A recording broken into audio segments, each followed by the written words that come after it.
Hey everybody, we're going to take a look at what starts up the Vietnam War and kind of what the beginnings of this long, drawn-out conflict really are. We'll do some notes in class, some on here, and we'll kind of take a look at this. So starting off, where the heck is Vietnam? So Vietnam's in Asia, so it's in Southeast Asia. If you go over this way up to the north is China.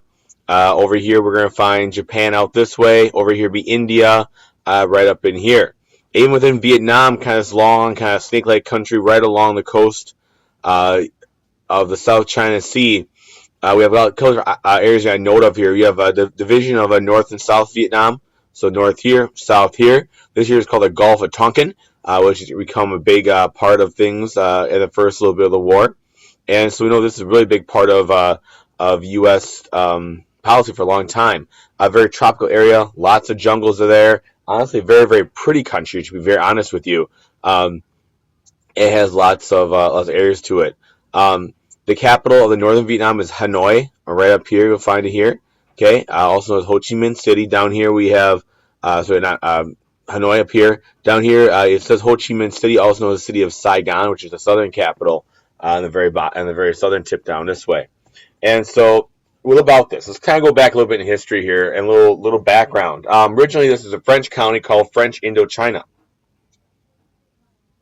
And it was a French colony. It was taken away from the peasants.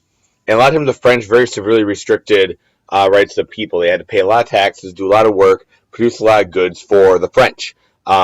A lot of times local rulers were kind of working with the French, kind of controlled by the French, they control the people, kind of almost like a little pyramid type thing.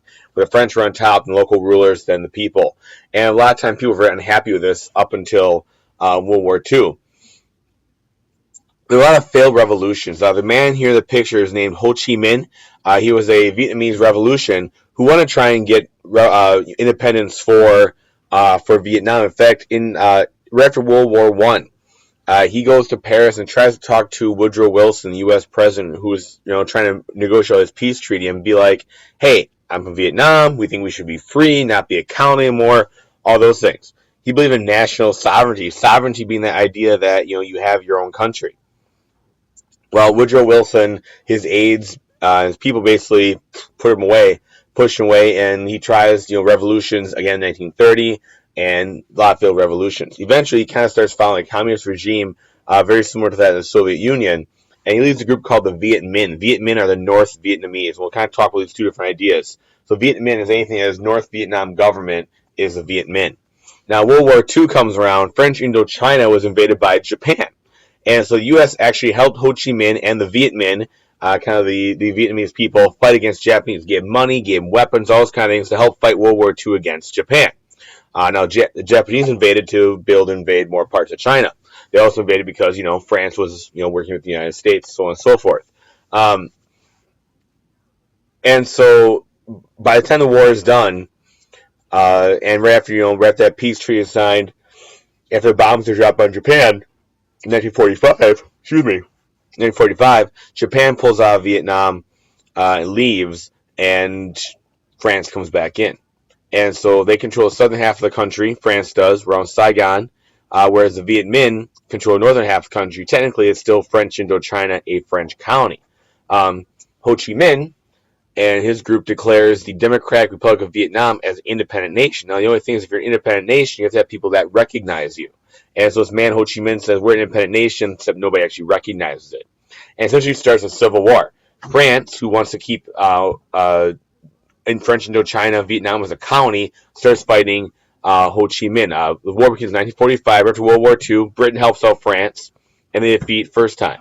War starts again in 1950. Now understand the Vietnamese people are using old military pieces, guns that are from pre-World War II, no planes, no ships, and that kind of stuff. France and Britain have all these things, all right? Ho Chi Minh starts attacking the French-controlled South. Now, the United States backed up France. Right, they're our allies. And we have this whole idea of domino theory. Ho Chi Minh kind of leans communist. We don't want to see any more communist countries come around here. And so we actually give France a bunch of money, military advisors, and the big battle is a place called Dien Bien Phu. Dien Bien Phu is in northern Vietnam, and a bunch of French paratroopers dropped in to basically track down and get rid of the Viet Minh army. And the French are defeated at Dien Bien Phu. And so we start seeing this whole, like, kind of, and so when the French lose, basically we start seeing Vietnam become their own country. The 1955 Geneva Convention, convention in Geneva, Switzerland, where talk about human rights, about getting rid of imperial colonies, those kind of things. They decided to split Vietnam into two parts, like we saw with Korea, like we saw with Germany, with a communist North and then a democratic South that was supported by the United States. And the guy that was in charge of the South was Ngo Dinh Diem. He was kind of like a dictator, essentially, um, and the U.S. was supporting him, backing up when war broke out with the North. Now, remember, the United States at the time, in the 50s, believed in something called domino theory. Like some of those big dominoes there, if one domino falls, the rest all fall with it. And so they feel that if one democratic country falls, their democratic country falls to communism, eventually all countries will fall to it. Well, now the thing is, I understand Diem was extremely unpopular in South Vietnam. I mean, I understand Diem was born and educated in the United States. He had a college education. He was a Catholic, whereas most of Vietnam was Buddhist. And the people really didn't like him. They didn't understand him. They didn't get along with him. He passed a bunch of laws that people didn't like there. In fact, a lot of Buddhist monks were actually protesting by lighting themselves on fire because they'd rather die than live under Ngo Dinh Diem. And there's also a group called the Viet Cong who opposed the South. Now, the Viet Cong were South Vietnamese who wanted it to be one Vietnam and were led by North Vietnam, kind of believing that communist idea of North Vietnam.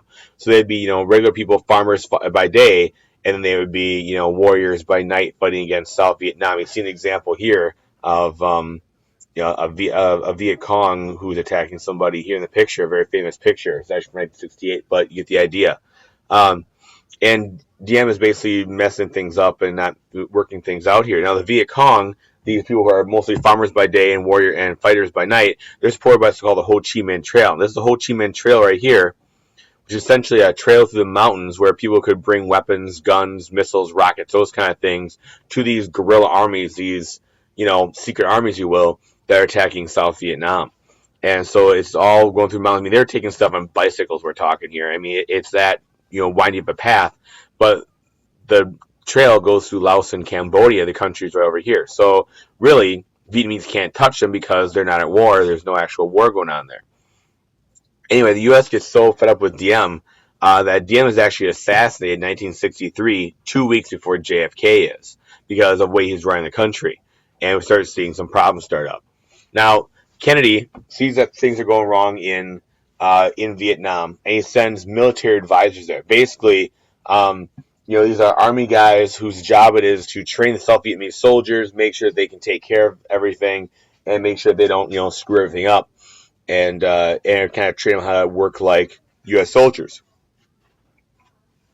Well, he also sends U.S. Navy ships there to kind of help patrol the area and those kind of things.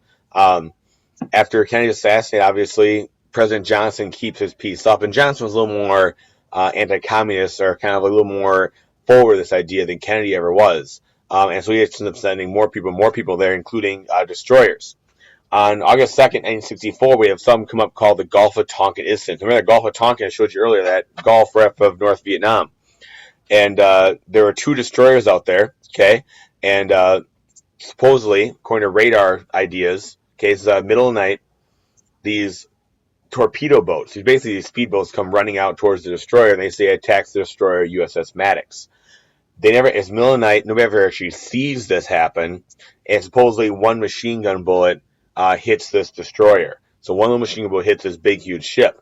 2 days later, the Maddox and another ship called the Turner Joy claim they're attacked by torpedo boats. Now, it's at night, nobody can actually get a visual on these ships, and really going off of radar and what direction they're coming from. And people cannot be 100% accurate if there's actually an attack or not. Later on, phone conversations, repeat that, we don't really know if it's that or not. We'll talk about this in class a little more. In the end, a document is signed that's called the Gulf of Tonkin Resolution, which we're going to take a look at in class. The Gulf of Tonkin Resolution basically said that President Johnson had power to deploy any troops he wanted to into into Vietnam. And he could use that if he needed to help stop attacks on U.S. People there. And we'll talk about that a little bit in class and debate the ideas of that and this event in class. Well, but do know this is a Gulf of Tonkin incident where U.S. ships said they were attacked by Vietnamese torpedo boats. Later on, though, we know they really couldn't be sure, and people still question if it really happened or not. And we'll get to that in class next week, guys. These are going to be due on Tuesday, so make sure they're ready to go. We're going to talk about some other things in class before that. Thanks a lot, everybody. We'll see you then.